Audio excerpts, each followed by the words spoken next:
Real 111T here, guys. It's going to look in this video at fire starting tinder that I make from some fairly inexpensive ingredients, and I carry with me a lot of times in the woods, and I stock in a lot of my kits. You know, there's a lot of fire starting options out there on the market. You can basically buy online or cash and carry from stores. Anything from, like, you know, military trioxane tablets, you know, to the wet fire tinders, some of those Weber grill tinders designed for lighting charcoal. There's a lot of things out there basically to help you get a little bit of an edge when you start a fire. And something I've been carrying for some years are these little wax balls. What it is it's a cotton ball and some canning wax, basically, is what they're made of, and they're fairly inexpensive. You know, I mean, these cotton balls are literally like less than $2 for over 200 of them, basically. And the Gulf wax, despite the fact that I got this one at a hardware store for $4.29, I can buy that stuff actually at my local grocery store, and at certain times of the year Walmart carries it, and they carry it for a little over $3 for a pound of that stuff. So, and just to give you an idea what this stuff is like, you know, the first time I was ever aware of this, it was in Boy Scouts, and we were making buddy burners, which is a little burner that you can actually make out of this wax, corrugated cardboard, and a tuna can.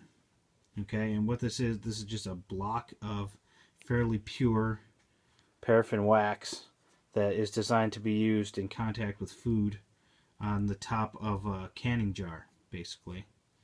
When this melts down, it's crystal clear. And then what I do is you melt it down in a double boiler. That's important whenever you're melting any kind of wax, is to, oh, hey, focus. It's having a hard time. Is to use a double boiler because, you know, it can catch fire. And a double boiler will basically keep the temperature right around boiling point of water, basically. And that is sufficient to melt this without it getting hot enough to ignite, basically. So now I would not recommend using a double boiler like you might have in your kitchen, like just to buy one. What I like to do is use like an old frying pan or an old baking pan, and I'll fill it with a couple inches of water, and I'll put a tin in there. Right here we see this this film tin has got some scraps left over that I scraped out of the invariably some of it's going to get out of your boiling, the container where the wax is. It's going to drip out, it's going to get into the water, and then when you shut everything down, you'll find a little wax film, and I just kind of reclaimed that and put it in here. But you could just set this right into boiling water, and then this will melt, basically. So, and then you dip your cotton balls into the wax. You know, when it's super hot, sometimes I'll use tongs. Sometimes I use rubber gloves, and that insulates a little bit. It's going to be a little bit of a messy process. You soak them, and then you let them sit for a while, and then you squeeze them a little bit so a little bit of the wax drips out back into your container.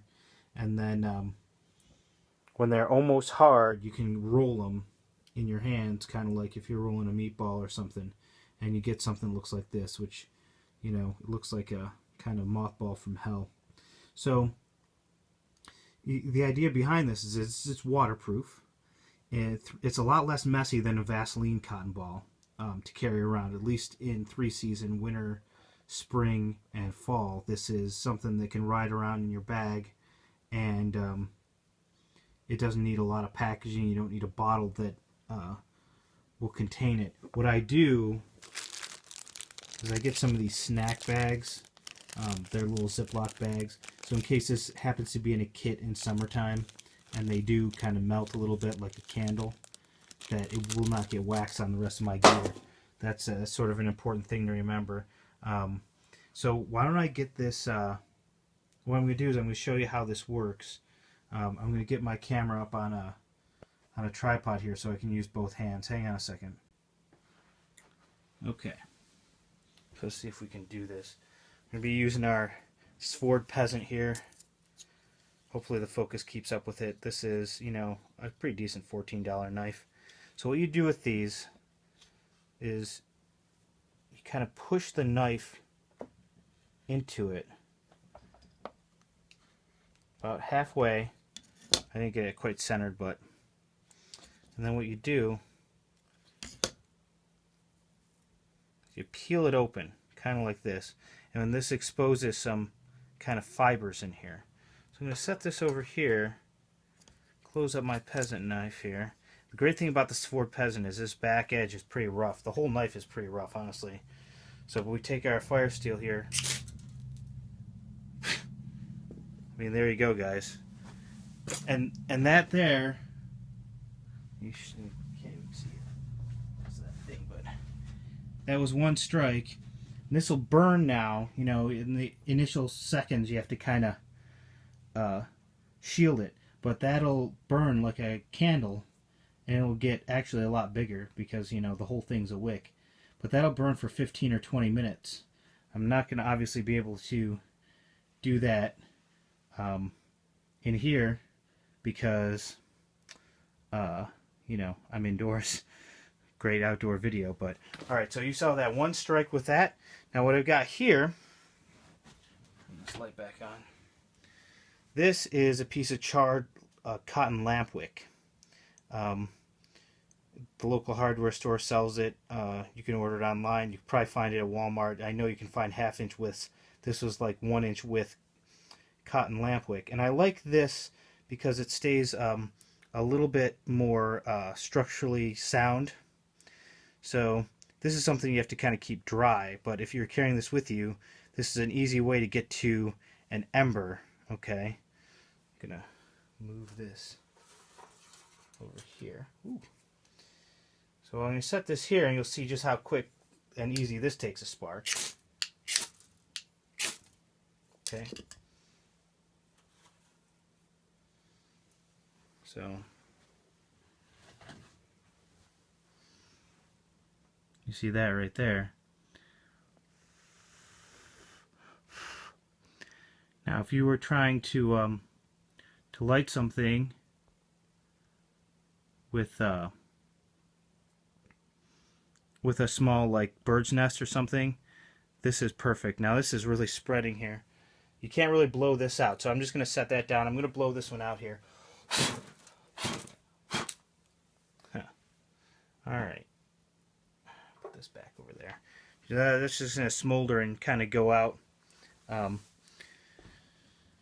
yeah, those are two great options, and the advantage of them really is that they're cheap. You know, you're not spending a lot of money on them. You can make a lot of them. Typically, when I sit down to make the little wax balls, it's kind of a pain in the butt to make them, so I'll make, you know, enough to last me a season. I'll make a couple of, you know, the large peanut butter jars. I'll just fill them up with these things and kind of keep them. Whenever I go out, I'll just stock some into my kits. Now, the other thing that I want to try here, okay, this is a piece of Fatwood, and I had this idea that if I get some shavings with this saw,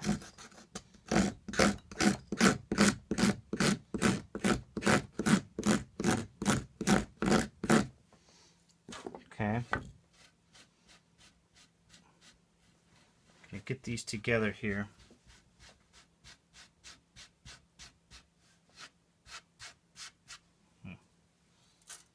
Might need a few more than that. Boy, I can feel the heat coming off that. Well, this might be enough for demonstration purposes. I'd probably, if I was going to actually use this to light a fire, I'd probably do a lot more. But let's see if I can get this to take a spark.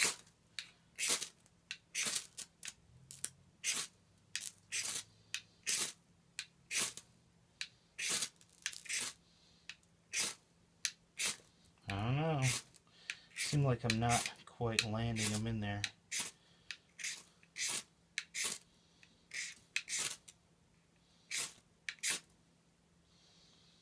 Smelling some pine. Yeah, some of them are just kind of charring up. I don't know if I would call that a success or a failure, guys, honestly. Let me see one more time.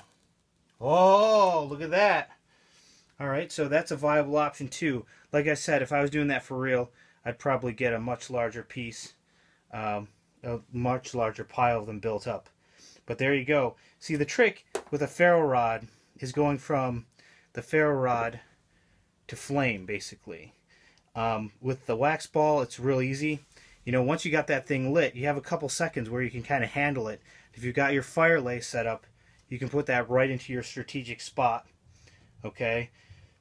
The Char-Cloth is great. You could use lamp wick. You can use really any kind of cotton. You know, I made some for a friend using old t-shirts, and it worked great. Typically what I do is I'll take a tin, one of these film tins, I have several of these, punch a hole in it, and I just set that on a camp stove if I want to make it at home.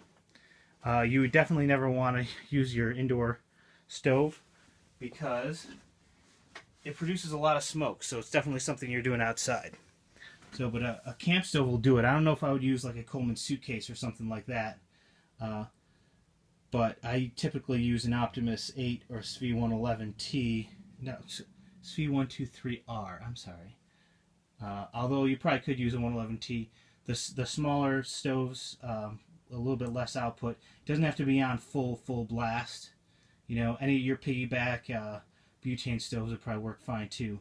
I've never tried to use an alcohol stove to do it, but that may work. So I'd be afraid of the flames kind of looking around the side, because I suspect that probably the smoke that comes out of the hole is flammable, and I wouldn't want it to light that and have the flame travel back down, because that'll burn up your cotton. Now the other thing that I've learned about the Char-Cloth is that when the smoke stops, it's charred. Okay, take it off the heat and let the whole thing cool before you open it up. All right, and if you open it up beforehand, it might just start to combust, basically, when it gets exposed to more oxygen. So, I mean, that's fairly basic. You probably don't need to do a lot of research to tell you that, but I can tell you that I've kind of pushed the envelope being impatient, and it's bit me on one occasion. But yeah, so those are just a couple of options for cheap things that you can carry with you. The Fatwood, obviously harvesting it is preferred. I will admit that I actually bought that at a store. But that's the idea of me showing this video, is that I don't like to go to the store to buy tinders, basically. Just my 2 cents on that subject. You know, you could spend an awful lot of money on it. You know, it's good to know a lot of different ways to start fire, and commercial products, I guess, you know, have their place, but you know, being able to make something up like this in a batch and just have it for a whole season will save you a lot of money. I mean, right here, I mean, you could definitely make enough for a season with, you know, a half a bag of cotton balls and a pound of Gulf wax, you know. And if you want to do a double batch, you could do that, and still you're probably less than $15 for everything, you know, plus your time. So just something to consider. Thanks for watching.